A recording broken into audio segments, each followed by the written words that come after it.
Iniciamos aqui uma análise aprofundada sobre um dos temas mais desafiadores e, sem dúvida, de crucial importância no direito processual penal, a complexa interação entre a natureza das normas processuais e sua aplicação no tempo. O objetivo desta nossa explanação é, de fato, dissecar essa matéria em sua totalidade, de forma absolutamente exaustiva. E para cumprir esse objetivo, nós vamos seguir uma agenda rigorosamente estruturada. Começaremos, claro, pelos princípios fundamentais e pela distinção basilar. Depois vamos avançar para a complexidade das normas híbridas e das normas heterotópicas. Na sequência, faremos uma análise doutrinária aprofundada e, por fim, vamos examinar a aplicação prática de todos esses conceitos na jurisprudência, tanto do Supremo Tribunal Federal quanto do Superior Tribunal de Justiça.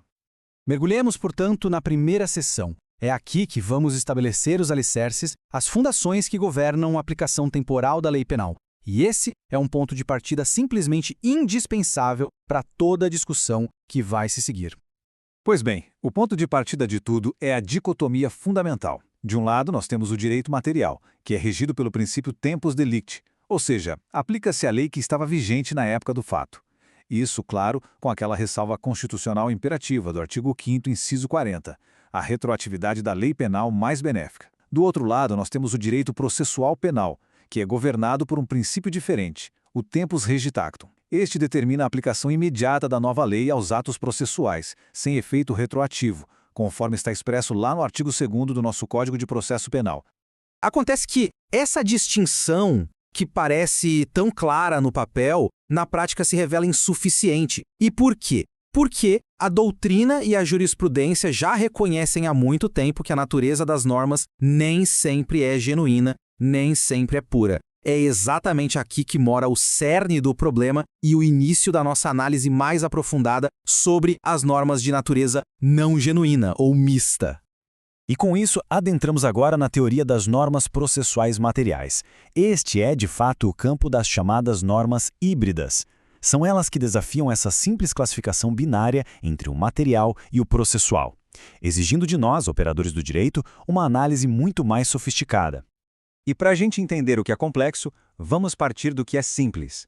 As normas genuinamente processuais são aquelas cuja essência é puramente procedimental. Elas se limitam a disciplinar o rito, os atos, os institutos e as técnicas do processo sem influenciar diretamente o direito de punir do Estado. E aqui, o ponto crucial da nossa discussão. As normas processuais materiais, que também são chamadas de mistas ou híbridas, apresentam uma duplicidade de conteúdo.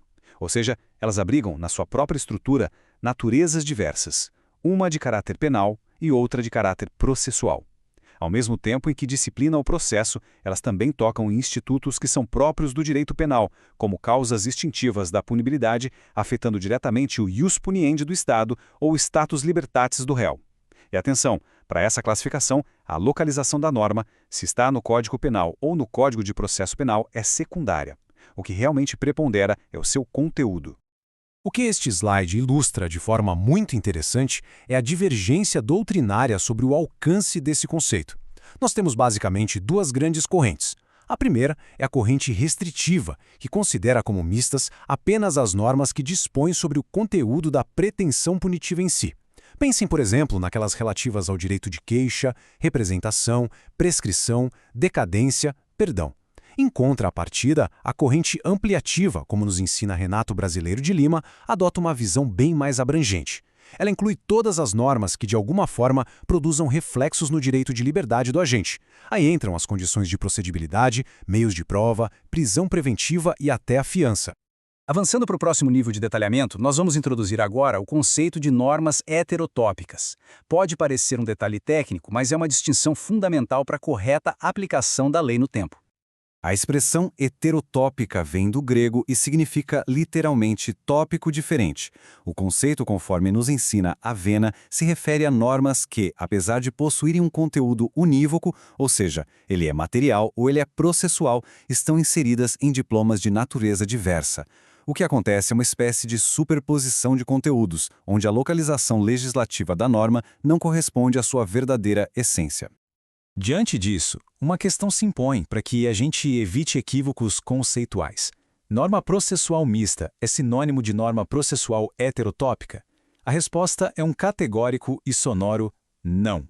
E este slide ilustra a diferença de forma brilhante com base na lição de Renato Brasileiro. Observem com atenção. À esquerda, a norma heterotópica. Ela possui uma única natureza definida, ou material ou processual, mas está localizada, por assim dizer, no lugar errado, em um diploma de caráter distinto. Já à direita, nós vemos a norma mista ou híbrida. Esta, por sua vez, apresenta dupla natureza em seu próprio conteúdo, mesclando aspectos materiais e processuais em um único dispositivo. A diferença é fundamental. E para solidificar esse entendimento, Norberto Avena nos fornece exemplos muito claros. O direito ao silêncio, que está previsto lá no artigo 186 do CPP, é um exemplo clássico de norma de natureza material em um diploma processual.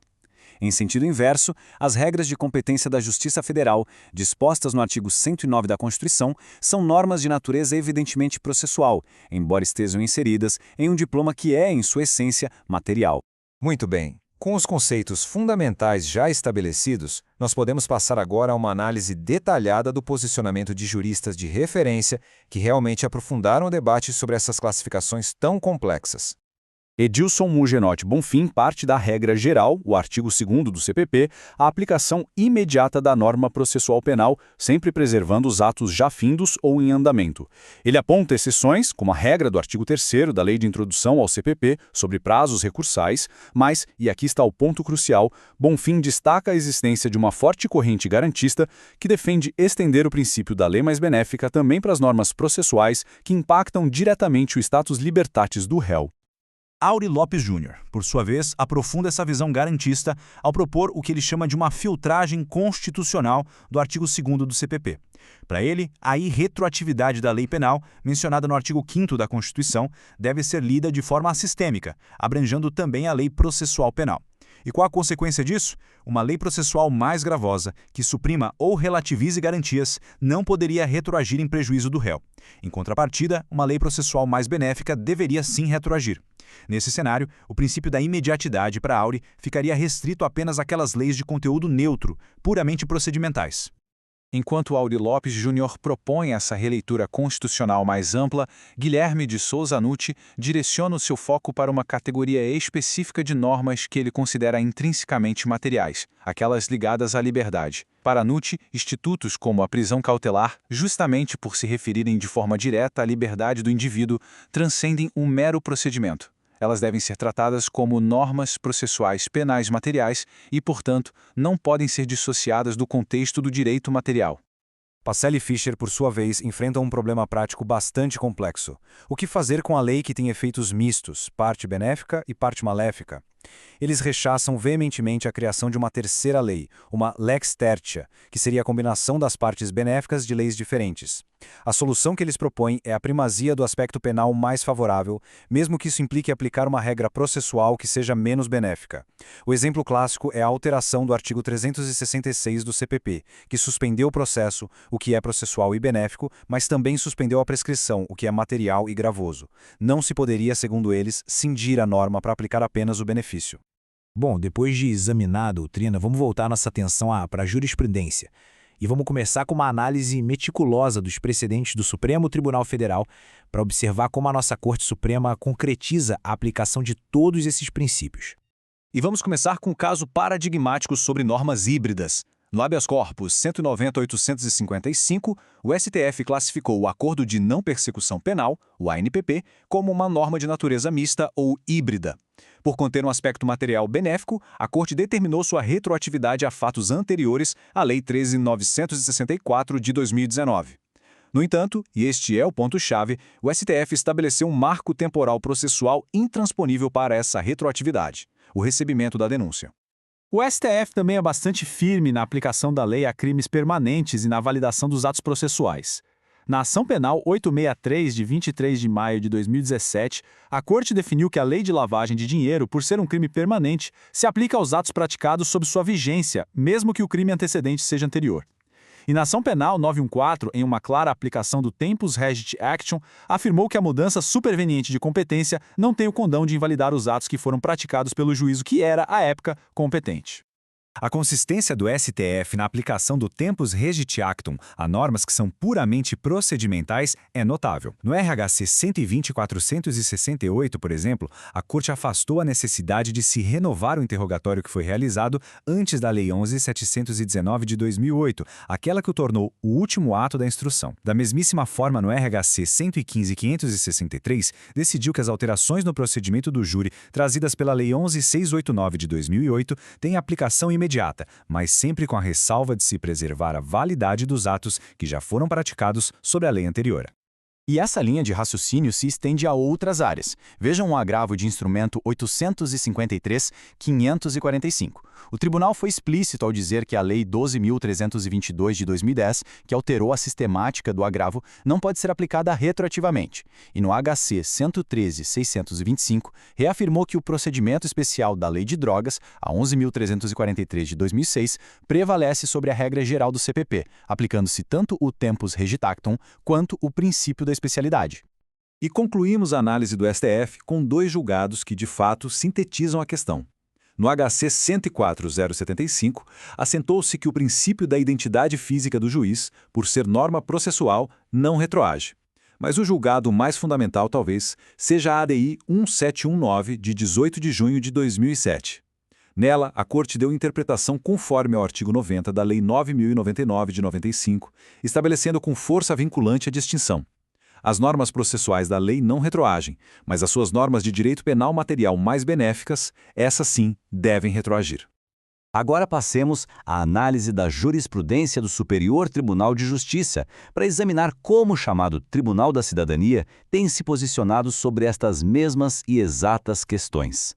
O STJ, em grande alinhamento com o Supremo, estabeleceu no RHC 139.715 que a exigência de representação no crime de estelionato, embora seja uma norma mista, não retroage se a denúncia já foi oferecida, que é o marco processual definido. Da mesma forma, no ARESP 1.592.993, aplicou o tempus regit actum para validar os atos praticados pelo tribunal, que acabou perdendo a competência por prerrogativa de foro. E aqui vemos a distinção na prática de forma muito clara. Em agosto de 2018, o STJ reconheceu que a revogação da majorante do emprego de arma branca no roubo, trazida pela Lei 13.654, era uma lei penal material mais benéfica e, portanto, ordenou sua retroatividade total. Em contrapartida, em outubro de 2016, no RSP 1340710, o mesmo tribunal reiterou que a não renovação do interrogatório, uma alteração puramente processual, não gera nulidade se o ato foi válido sob a lei da época em que foi praticado. Um ponto de extrema relevância na jurisprudência do STJ é a modulação de efeitos. Vejam o HC 403.550. O STJ adotou um novo entendimento do STF sobre o interrogatório ser o último ato da instrução. Contudo, para preservar a segurança jurídica, ele modulou os efeitos dessa decisão, aplicando-a apenas aos processos cuja instrução ainda não estivesse encerrada. E essa lógica, de respeito ao ato jurídico perfeito processual, é a essência do HC 320.638.